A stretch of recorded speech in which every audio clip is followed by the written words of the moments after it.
Hi, I'm Jon Sicotte, executive editor of the Brewer Magazine. It's the Brewer Magazine podcast, and we are recording this on April Fool's Day, but no joke, we are here. We'll be running this at some point, but it's always a fun time to be able to come to you, do this thing virtually.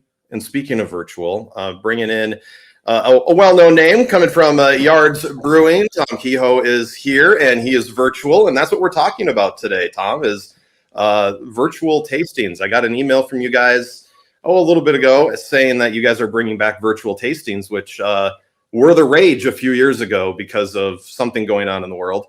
What made you guys, like what you were doing with virtual tastings, and what are you guys doing with it now? So it's funny, to bring you back 2 years ago, I think we did over 100 that year, I guess in 2020. And it was just amazing the response we got, just something, it was a reason people got together, although they weren't really together. And Right. they were able to do the tasting. We sent the beer out to them. It was so much fun that I think, it's just like, people remember and it was like, hey, this is a good time and we can still do this, even though, because not everybody's really fully back to work yet, I don't think. And it was a lot of work type tastings. So Yeah, I'm here. I'm at home. I'm home all the time.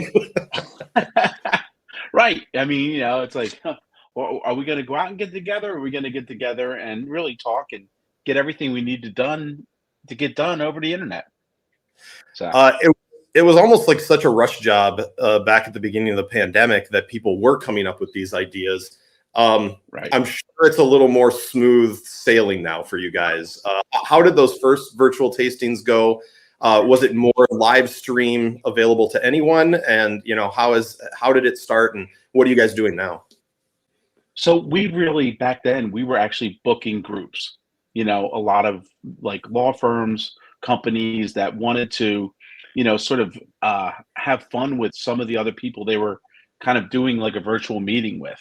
And this might have been an add-on to their virtual meeting, or it was something where it's like, hey, we want to treat the group. Everybody's working, kind of from home, and we're going to send you 4 beers in the mail.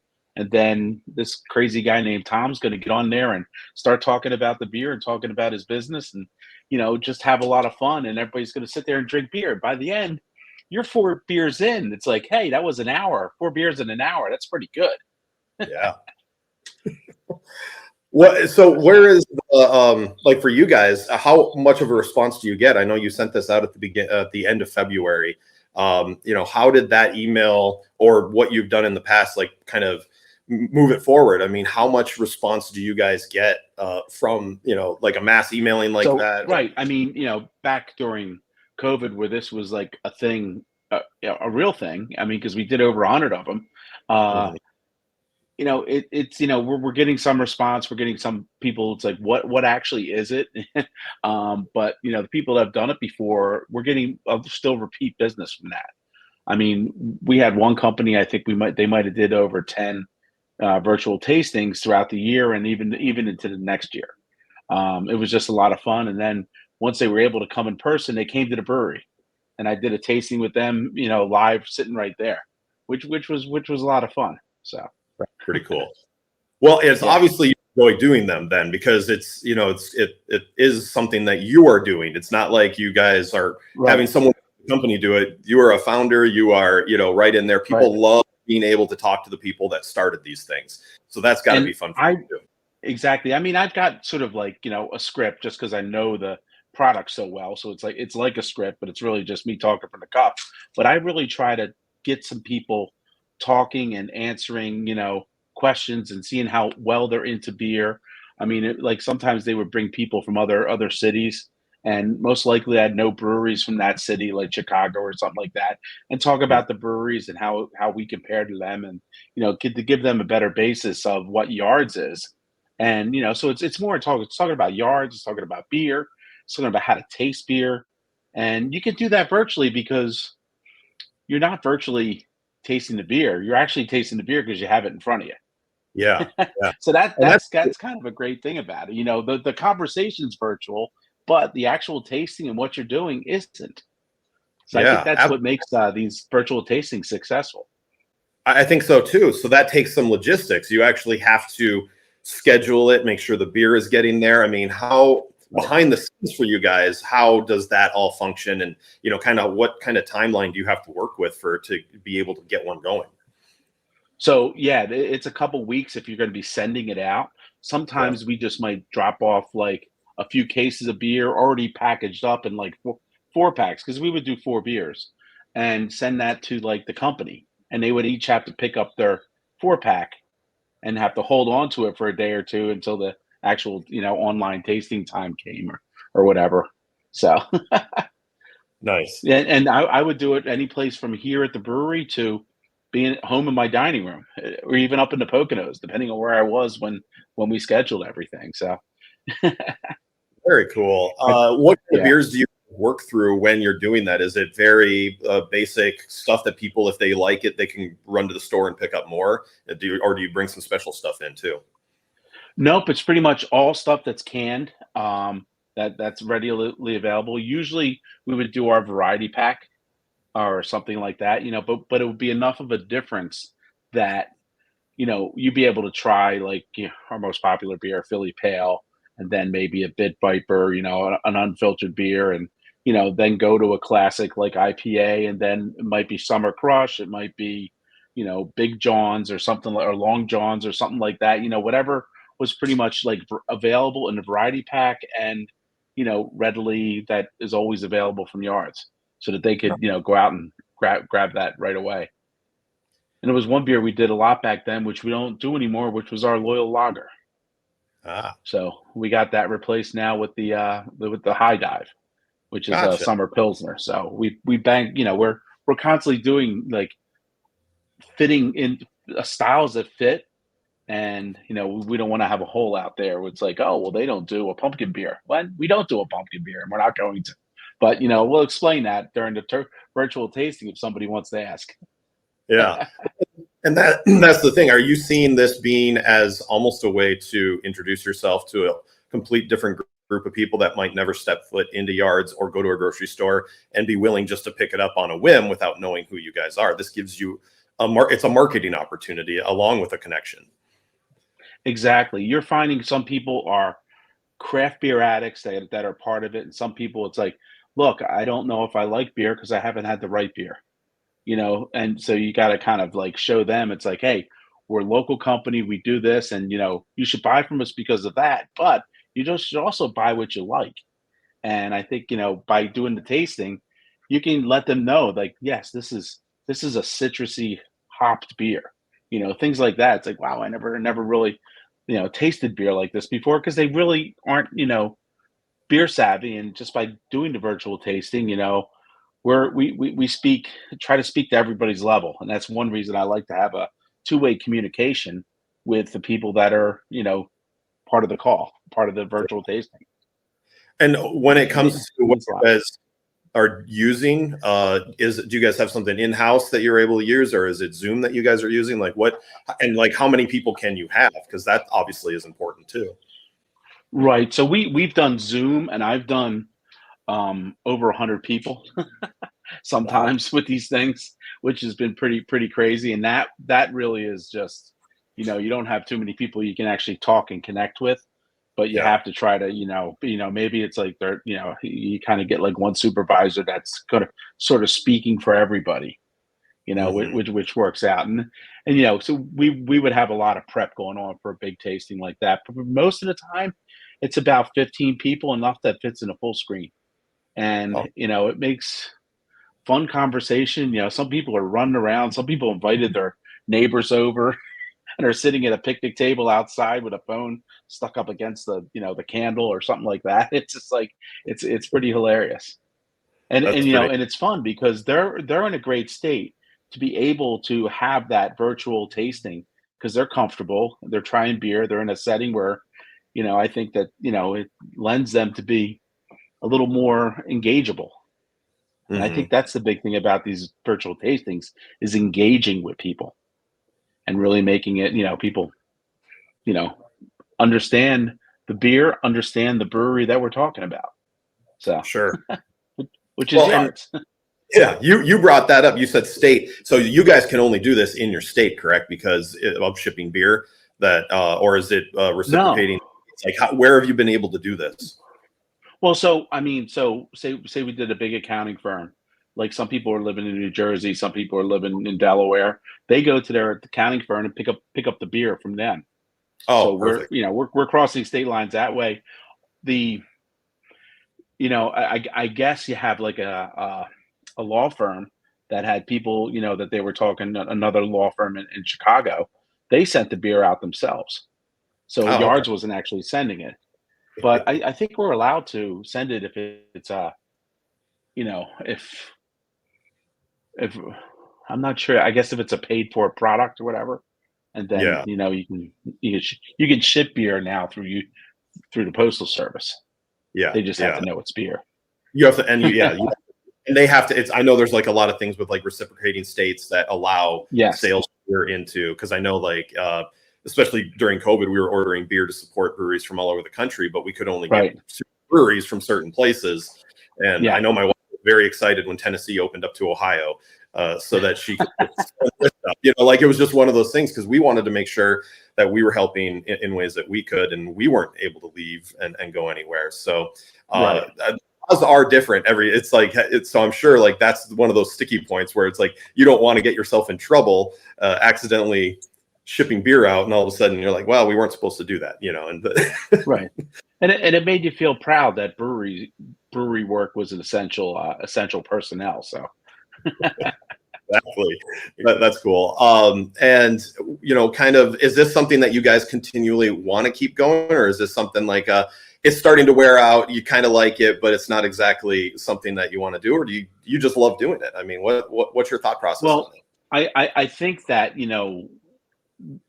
when you do it, there's really good energy, and I like doing it. So I think that's something that comes across, and it has in a sense it has died out, but it hasn't like flamed out.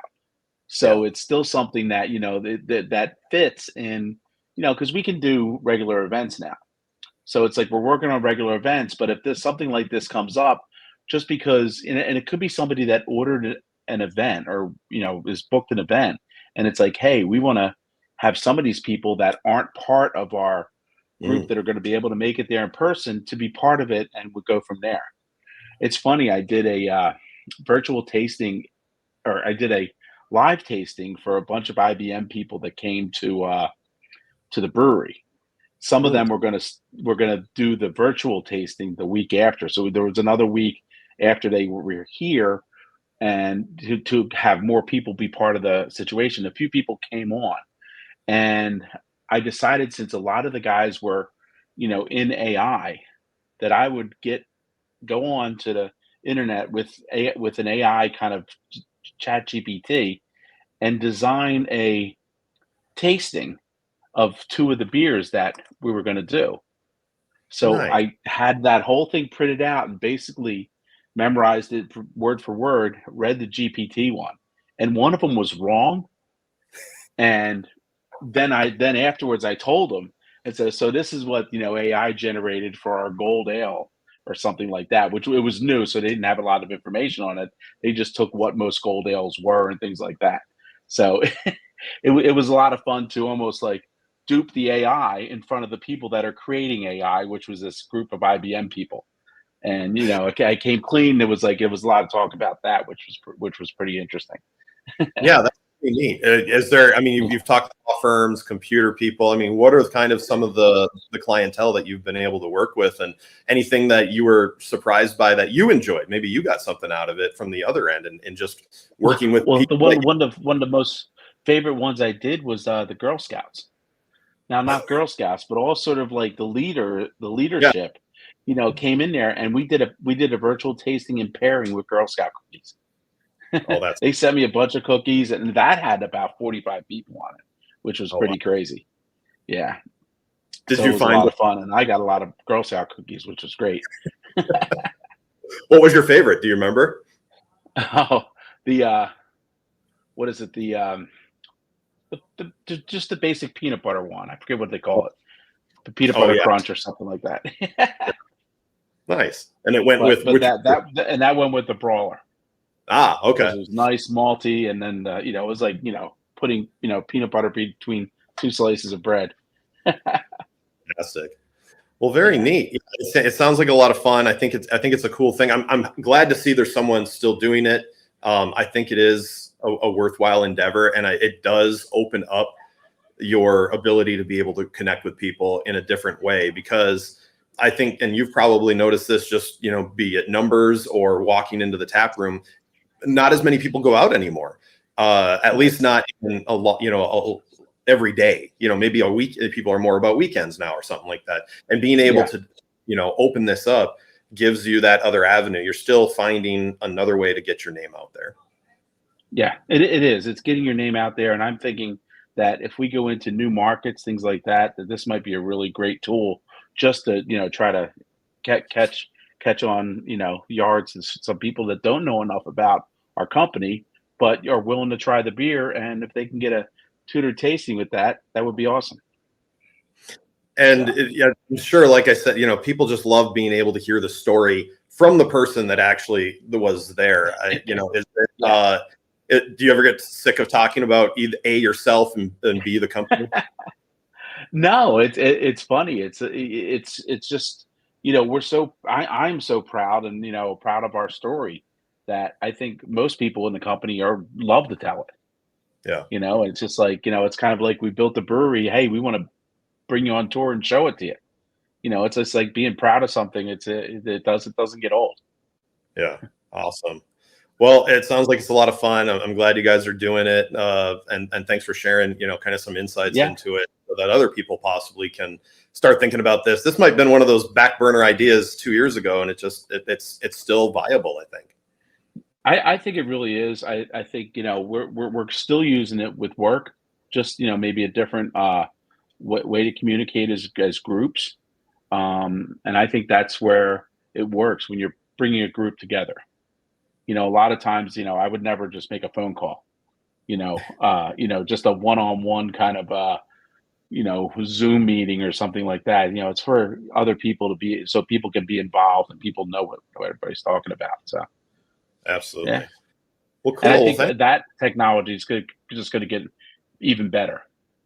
Yeah. So we'll have other ways, soon to be, more engaging with that. Awesome. Well, that's neat. Yeah. Looking back, what would you say if there's a brewery that wants to do this, and maybe did it back in the day? Do you feel that versus like doing these corporate type things, being able to work with a group versus, hey, everyone go out and buy this new beer that we have coming out. I'm going to do a live stream Friday at 7 o'clock. Do you find, I mean, that's kind of been the two modes of connecting this way. Do you find Right. this more feasible for you guys versus just flipping on a switch and seeing who's going to show up and doing like a webinar live stream type of thing? Most of the stuff we have has not been live webinar. They've all been, pre kind of ordered, virtual tastings where it's like, okay, sort of like, you're setting up to go on a tour, but you're not Yeah. actually showing up anywhere. I think the virtual live things, you never know who you're going to get. And, you could have success one day and you could have somebody that just shouldn't be there the other day. That's a big worry, Well, that is so. on YouTube. Well, I saw also on that email that you guys are celebrating 30 years. So congratulations. Thank It's you. Yeah. this month, right? Would be your Can't official. can't believe it's been that long. So yeah, it's actually not till the end of the year, but they're just like it's 94 to 2024. That's 30. We're gonna celebrate all year and just blow up social media. So we do things at the brewery. We're tapping a firkin on the first Friday of every month, and we have like a guest come in that has some importance to the brewery, whether it be in the past or now, and just have fun with it. And we just sort Awesome. of hang out, and everybody comes to the tap room, and it's definitely a lot of fun. That's just one of the things we're doing stuff all year long. It's crazy. That's well. Any of the, I think I saw some of the classic beers that you guys are going to be working on. Some stuff that was around in the '90s. Yeah, yeah. So that's towards the end of the year. We might bring back a little bit of old ale and bring back some pink, things like that. So it'll be a lot of fun. Well, I appreciate the time, and good luck for you. Thank you. Appreciate it. This has been fun. Don't forget, you can always check on brewermag.com. You can also see us on YouTube and listen to us on Spotify. And don't forget daily updates on Facebook, Instagram, and X. I'm Executive Editor Jon Sicotte for brewermagazine.com.